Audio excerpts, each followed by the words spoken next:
చంద్రశేఖరేంద్ర సరస్వతి స్వామి వారిని చూడ్డానికి బోలెడంతమంది పండితులు వచ్చారు. వస్తే ఆయన గడ్డిమాము దగ్గర కూర్చున్నారు. కూర్చుంటే ఒకరి తర్వాత ఒకరు మాట్లాడుతున్నారు. అప్పటికి చంద్రమౌళీశ్వరారాధన అంతా పూర్తి చేసి ఆయన గడ్డిమాము దగ్గర కూర్చునేటప్పటికి రాత్రి 10 అయింది. ఒకరి తర్వాత ఒకరు పండితులు మాట్లాడుతున్నారు. పీఠం శ్రీకార్యానికి ఒళ్ళు మండిపోతోంది. పెద్ద ఆయన అయిపోతున్నారు. లోకానికంతటికీ కావలసిన వ్యక్తి, మహానుభావుడు, తిన్నాడో తాగాడో ఎవరికి అక్కర్లేదు. ఓ గడ్డిమాము దగ్గర కూర్చుని ఈయన ఆపరు, వాళ్ళు చూస్తే మాట్లాడడం ఆపరు. 80 సంవత్సరాలు దాటిపోయిన వృద్ధు శరీరంలో ఇంత పరోపకారి కాదనలేరు. వచ్చిన వాళ్ళందరితో మాట్లాడుతున్నారు. 11 అయిపోయింది, 12 అయిపోయింది, 1 గంట అయిపోయింది, 2 అయిపోయింది, 3 అయిపోయింది. అందరితో మాట్లాడి ఎంత అయిందన్నారు. 3 అయిందన్నారు. అనుష్ఠానానికి వేళయింది, స్నానానికి ఎడతానన్నారు. అంటే అని లేచారు. వెక్కి వెక్కి ఏడుస్తూ పరిగెత్తుకొచ్చింది ఒక ఆడావిడ పిల్లని తీసుకుని. మళ్ళీ ఆగారు. 80 సంవత్సరాల వృద్ధుడండి మహానుభావుడు. ఏమమ్మా అన్నారు.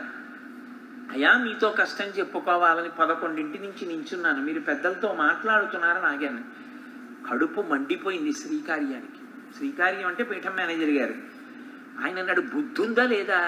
80 ఏళ్ళు, కంటి మీద కునుకు లేదు, రాత్రంతా 3 అయింది, స్నానానికి వెళ్ళిపోతున్నారు, పోనీ ఆగుతారా, పడుకుంటారా? పడుకోరు.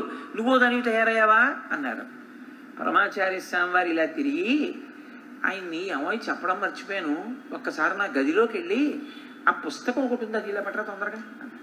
ఆ పీఠం శ్రీకార్యం వెళ్ళిపోయాడు. ఆయనకి తెలుసు ఆ పుస్తకం వెదిగి పట్టరావడానికి 20 నిమిషాలు పడుతున్నాడు. ఈవిడితో మాట్లాడి ఈవిడ్ని సేద తీర్చి ఆ చంటి పిల్లని పంపించారు. పంపించి అడుగులేస్తున్నారు. ఆయన వచ్చారు. వచ్చి అక్కడుందన్నారు. ఏమిటంటే ఈ పుస్తకం అక్కడుంది, ఇదిగో పట్టుకొచ్చానన్నారు. ఎందుకు ఈ పుస్తకం అన్నారు. ఎందుకు ఏమిటి పట్టుకురావాలి నా వెనకాల. మరి ఎందుకు తెచ్చారన్నారు.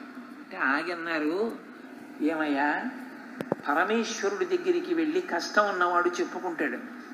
నేను వాళ్ళ కళ్ళ ముందు నడిచే పరమేశ్వరుని నన్ను నమ్ముకుని వాళ్ళ కష్టం చెప్పుకోవడానికి ఇంత దూరం వస్తారయ్యా. వినడానికి కూడా నాకు ఓపిక లేకపోతే ఎవరికి చెప్పుకుంటారయ్యా వాళ్ళ కష్టాన్ని. కాషాయం కట్టుకున్న నేను ఈ శరీరము గురించి భ్రాంతి విడిచిపెట్టి కదూ కాషాయం కట్టుకున్నాను. పోనీ గృహస్థ అయితే తన గురించి తాను చూసుకోవచ్చు. నేను కాషాయం కట్టుకున్నవాడిని శరీరం పడిపోయిందనుకో, పడిపోతే పడిపోని. నేను ఈ శరీరం కోసమా సన్యసించింది? ఏనాడు సన్యసించానో ఆనాడే దీని మీద భ్రాంతి వదిలేశాను. పోతే పోని, నా వలన ఒక్కరికి సేద తీరితే చాలదా? అందుకు మాట్లాడాను. అలా విసుక్కోకయ్యా అన్నారు. శ్రీకార్యానికి కన్నుల నీరు కాదు. అది పరమాచార్య స్వామి అంటే, అది ఆయన సన్యాసం అంటే, అది ఆయన జగద్గురుత్వం అంటే. నడిచిన దేవుడని పేర్గాంచారు. అందుకే మహాపురుషుడు. యదవసరే దత్తం.